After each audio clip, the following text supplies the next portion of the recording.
एका 14 वर्षाच्या मुलीवर शेजारी राहणाऱ्या 4 जणांनी अत्याचार केला।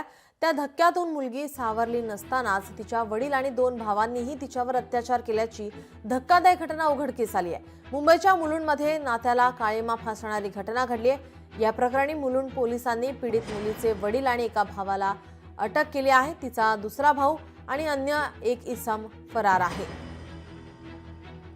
पीडित मुलगी बाल कल्याण समितीच्या ताब्यात असताना तिने ही माहिती दिली आहे। पीडित मुलीवर 2024 मध्ये झालेल्या बलात्काराची माहिती तिच्या कुटुंबाला होती, मात्र त्यांनी तिला धीर देण्याऐवजी तिचाच गैरफायदा घेतला।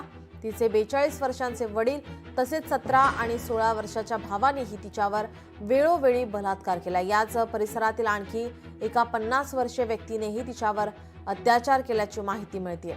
आपल्या प्रतिनिधी मीनाक्षी म्हात्रे आपल्यासोबत फोन लाईन वरून जोडल्यात। मीनाक्षी, अतिशय धक्कादायक बातमी ही समोर येते। निश्चितच खरं तर आपण पाहतोय की 14 वर्षाची ही मुलगी आहे आणि तिच्यावरती आपण पाहतोय 2000 मध्ये झालेल्या बलात्काराच्या या सगळ्याच माहितीची तिच्या कुटुंबांना होती आणि तरी सुद्धा तिच्याच कुटुंबातील आणखीन काही जणांनी देखील तिच्यावरती बलात्कार केलेला आहे। तिचे वडील असतील किंवा मग तिचे भाऊ असतील यांनी देखील तिच्यावरती तशाच पद्धतीचा अत्याचार केलेला आहे। मात्र जवळपास आपण पाहतोय की या प्रकरणामध्ये मुलुंड पोलिसांनी या पीडित मुलीच्या वडिलांना आणि एका भावाला अटक केलेली आहे। तर यामध्ये अद्याप तिचा जो दुसरा भाऊ आहे आणि अन्य एक इसम जो आहे तो फरार आहे। म्हणजे 2 आरोपी यामध्ये अद्याप फरार आहेत आणि त्यामध्ये आता मुलुंड पोलीस जे आहेत त्यांचा शोध घेत आहेत।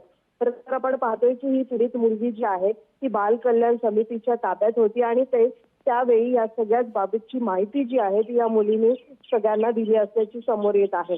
मात्र सध्याच आपण पाहतोय की जानेवारी ते नोव्हेंबर म्हणजे ह्या जानेवारी ते नोव्हेंबर या महिन्यामध्ये आणि याच कालावधीमध्ये तिच्यावरती वडिलांनी आणि भावांनी बलात्कार केला होता असं पोलिसांचं म्हणणं आहे। पण त्याच अनुषंगाने आपण पाहतोय की आता यामध्ये पकडण्यात आलेले आरोपी तिचा वडील आणि तिचे भाऊ यासोबतच इतर 2 आरोपी असलेले आहेत। त्यामध्ये यांची आता पोलिसांकडून तपासणी केली जात आहे। सोबतच त्यांच्यावरती गुन्हा दाखल करून त्यांना सध्या अटक देखील करण्यात आलेली आहे। जी, धन्यवाद मीनाक्षी, आपण दिलेल्या सविस्तर माहितीसाठी।